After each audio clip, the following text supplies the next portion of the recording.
All right, bowling for dollars.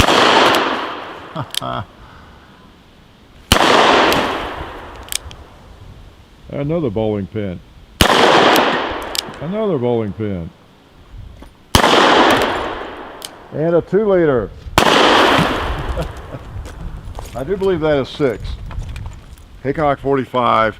Got the Colt 1917 back out for a chapter 2. I was really just in a mood to shoot it, and I thought, well, maybe we'll just do a chapter 2 and invite you all to come watch if you want to. You don't have to now, okay? Yeah, this is a classic, and it's always fun to mess with. Wow, you saw I was using a moon clip there, and you don't have to use those. You can use half moon clips. Maybe somebody makes a quarter moon clip, I don't know, but we've got all the choices here. And I think I'll load it up without a clip at all. How about that? Let's do that just to re-emphasize how that can be done. And yeah, you could just load them individually. Some firearms that are revolvers that are designed for 45 ACP, that may not be the case, but with some it is. Oh, let's see here. Let's take a shot. I'll show you how to get them out. 2 cans with 1 shot. Well, what about that? Didn't even knock it off. Must have barely wounded it. I think I wounded it again. Okay. That might be the first 2-liter in history here that took 3 shots to kill it. Not 3 to hit it, but 3 to actually kill it. I think I'm hitting them high. Okay, let's try tin can again. And the last shot, yeah. Oh no, those came out. One did not. But what you can do is have a stick handy. I showed this in the first video. I've got the squib load tool here handy. Just punch them out. And you know, that's not, if all of them had stuck, it'd just be a matter of, you know, running that through. It's like a Colt single action, your ejector rod, knocking them out and shoot some more. If you're in combat, that might not be the best, right? And that's really what these are for, designed for especially, to make it more convenient. And if you are in combat, as this revolver has been, then, you know, this would be the way to go. But if you're just at the range plinking a little bit, enjoying the revolver, you can do it however you want to, right? I'm not in a speed match today, so I might do both. But that's kind of what I do when I bring something out. I'm actually more likely, if you all were not here, although I'm glad you're here, not trying to run you off. If you were not here and I just was in the mood to take some shots with this, I would probably just bring out some ammo and do it that way. Just mess around with it. Might bring 1 moon clip or whatever. But it's handy for video too, because it's quicker and I can just load it, you know, more quickly and everything. So 1917, a very good year. That's the year this was adopted by the Army. And it's the year this particular revolver was made, this specific one, okay? So that makes it pretty old, almost as old as a cowboy. Oops, they didn't hit the cowboy. They hit this plate behind it. Yeah, let's try that 2-liter up there. Gee, doggies. He died dramatically. Whoops. Click, click, click, click, click. Got a little wild there. Okay. Again, double action. We always have new folks in on every video that have never seen this revolver. You may not even know what a double action revolver is, so we try to keep up the education a little bit here. You know, double action revolver, you can pull it with just the trigger and it'll cock it and bang. Or you can cock it, and that makes the trigger a lot lighter. Click, single action, okay? So this interesting old war horse here. It was, we needed guns when we got into World War I, and so again, Smith & Wesson and Colt both, you know, made these. They'd already been making these big revolvers, and they adapted them to the 45 ACP, you know, which we already had the firearm for, right? The John Browning's 1911, and so we had plenty of ammo. That was, you know, official round, and so they just basically did a different cylinder, I guess, and you know, so it handled the 45 ACP, and we could go to war with it, and we did. And then it was used again in World War II, more as in a secondary role probably, and even in Korea and maybe in Vietnam some, you know, in a secondary role. So so a neat old gun, big old revolver. Yeah, it's hard for us to imagine. You know, just think about that, going to battle, and that's your sidearm. Of course, the Beretta 92 is pretty big too, but it's not this heavy, right? But in all the pack you have, everything you're carrying, and this is your revolver. If you have a revolver, I'm reminded, like it's a little bit different than what you or I might have in our pocket, right? Like a little LCP-2 or something. It weighs nothing, a potato chip compared with some big old revolver like this. So, but that's the way it was. And you might notice since the first video with this firearm, I do have the grips. They came in and they fit beautifully. It feels good. I don't have to wear my glove, although it's cold enough today I could wear a glove. But it feels good, and that's all I needed to make this perfect. The scratches don't bother me a bit.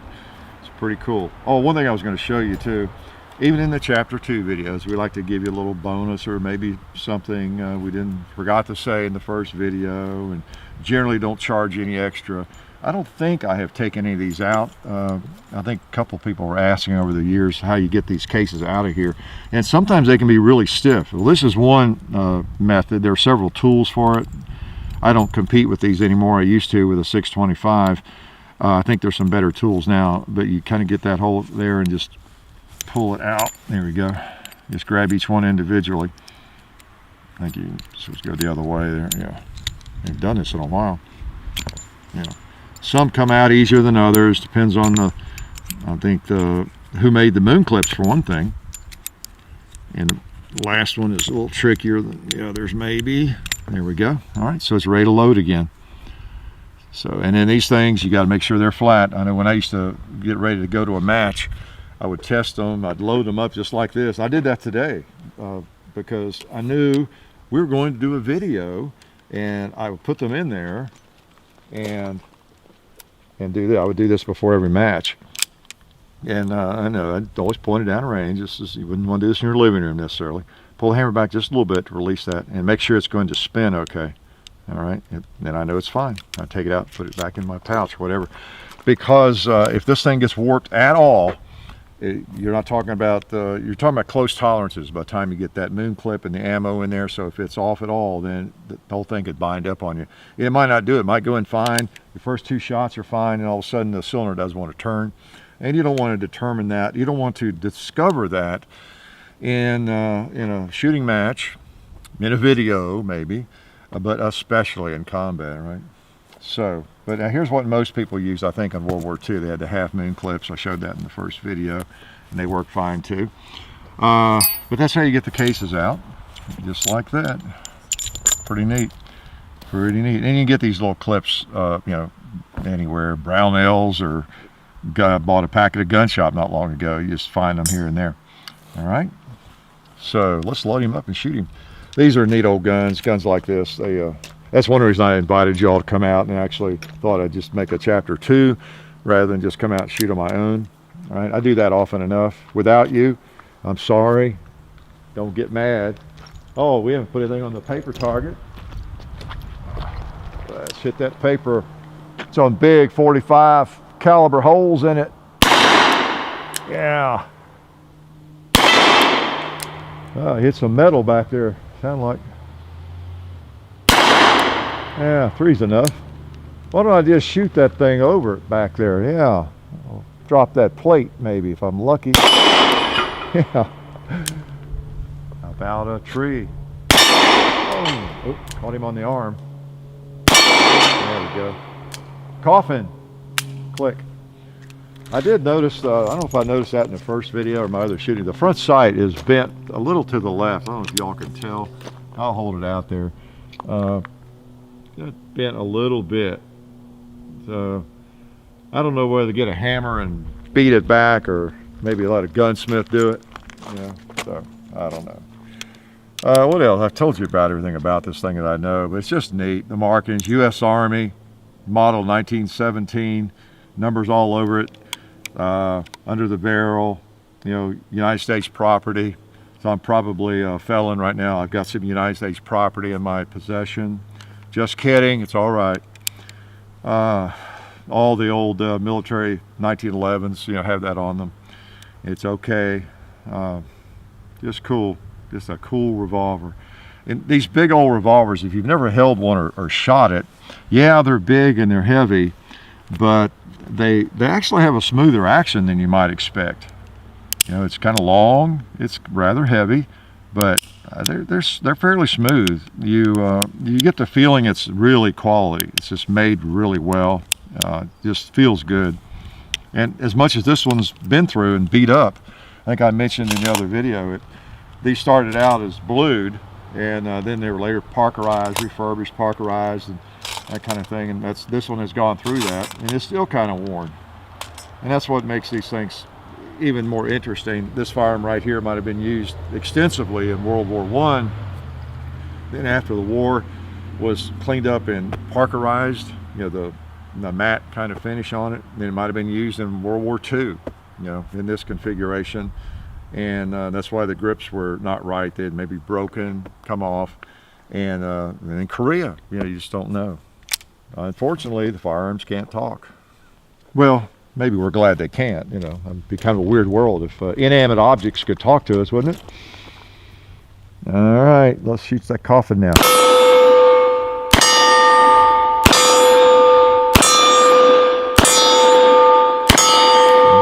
Boom. So this would work in combat, and that's when you would use it in close situations, you know. So this is new ammo, and the brass just kind of falls out. Now, if I had some old dirty cases and things I was shooting, or had shot the firearm a lot, then I would need something like this, you know, more so. But that's not a big deal. Shooting it either way, pretty neat. Got the little Colt rampant horse on it there. It's not a real clear print, but not too bad. And again, there's nothing special about the finish. It's just, it's obviously been used and it's worn, been refinished with the parkerization, you know, by the military or a military contractor, whoever would do that. And you just end up with a really cool piece. And nothing you're probably going to be interested in carrying, me either. As a defensive handgun, it would work. But boy, a great firearm to own and just shoot, you know, just to try out. Now, if you were using one of these in like competition, these just barely, you got to really jiggle them to get them in there. And what you do with if you're going to compete with it, or if you have I think a lot of the manufacturers do that now. Maybe the 625 Smith & Wesson, I don't know, that uses moon clips, and many of the others use moon clips now. The 357s, you can get moon clips for everything, it seems like now. But you would take a Dremel tool and kind of not grind really, but you could chamfer kind of that chamber mouth, is what I'm trying to say, to where it would receive these a little more easily and slip right in there. I think I probably did that on my 625. All right, polish it so it'd be quicker to load, be less likely to hang up. Let's see, I guess we ought to try to hit the gong here before we quit, before y'all have to leave. I might stay and shoot it all night. Yeah, gotta hear the gong. Let me try a pig.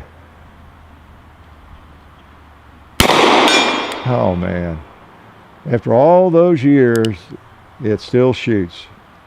Let me throw another one at the gong. Oh, yeah, I threw it all right.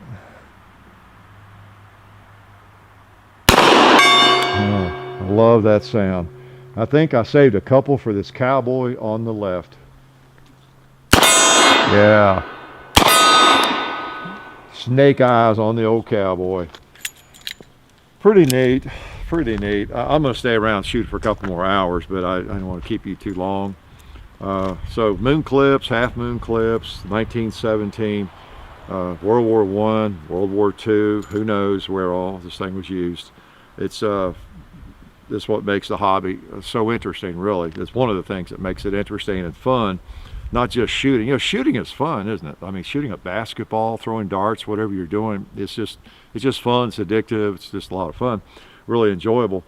And the neat thing about the firearms hobby is the firearms themselves. You know, there's so many different types of firearms, the variations and the collectability, the military firearms, just it's a big, broad world out there, isn't it? And things like this just make it even more interesting that they're available. And you can still shoot them. They still do exactly what they did in 1917 or 1873 or 1840. You can go buy an 1842 Springfield musket and load it up and shoot it just the way it was shot back then, you know, or as you've seen my 1863 Springfield. Soon, or maybe you've already seen the Enfield, the 1853 Enfield.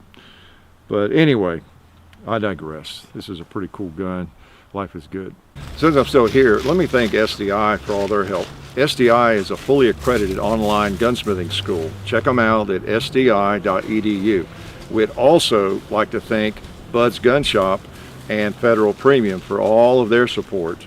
You can find us on Full 30 also now, and you can find the links to our Facebook pages and the other YouTube pages in the description of any video. So I invite you to check out the description in every video, or any video, you'll find what you need to know. And you'd better do it.